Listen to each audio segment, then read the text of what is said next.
Well, the official answer from the Prime Minister's office is that a ceasefire will go into effect after the cabinet have voted on it. A vote is expected to take place at 6 p.m. local, so in a couple of hours' time, after which the ceasefire will be fully implemented. I know there's been a lot of back and forth about this, and earlier on Bloomberg, we were speaking to the deputy foreign affairs minister, and she seemed to suggest that the ceasefire had already been implemented. But I think the bigger story here is that both sides have indeed agreed to sign on to the first phase of this 20-point Gaza peace plan.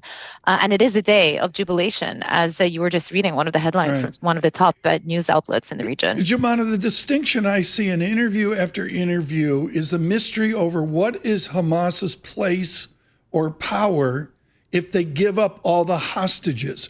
What happens to Hamas after the last hostage is freed? I think it's pretty clear at this point that both the U.S. administration and Arab states have placed a significant amount of pressure to Hamas to agree to the terms of the deal. It's very clear that their time is up.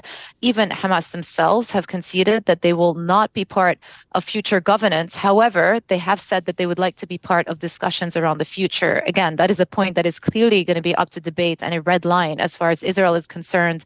But one narrative that has emerged out of this, and you just referenced, the front page of the Gulf News over here, Arab states actually have been united on this. And that 20-point peace plan proposal came out after a meeting that President Trump had with senior Gulf leaders on the sidelines of the UN General Assembly. It's had their blessing. And I think they also need to deserve some credit for getting this peace plan across the line. Joumanna, what's the timing on the potential exchange of hostages? Yeah, so this is what we know. So the cabinets are going to be voting on the first phase of the plan later today. If that passes, and it is expected to pass, despite some protests from a few ministers, including the finance minister, then there's a 24-hour period in which the IDF say that they will withdraw to the first line that has been stipulated per the first phase that has been put forward in this proposal. After that, Hamas will have 72 hours to mobilize the hostages, the ones at least who are alive. It is expected that there are 20 hostages that will be released over the course of the weekend. That could happen as soon as Sunday. President Trump said it could happen Monday. And then there are 28 hostages who died in captivity. That's slightly more challenging because it is unclear that Hamas actually know the whereabouts of some of those bodies. So technically, it's quite difficult.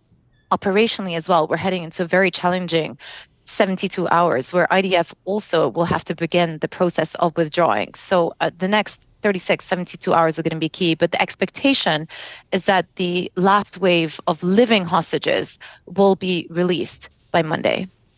Joumanna, what is the discussion as to how the Gaza Strip will be secured and its security ensured going forward? Has there been any announcements on that? Well, this has gone under the radar because of the news from the region, but there's actually a conference taking place today in Paris.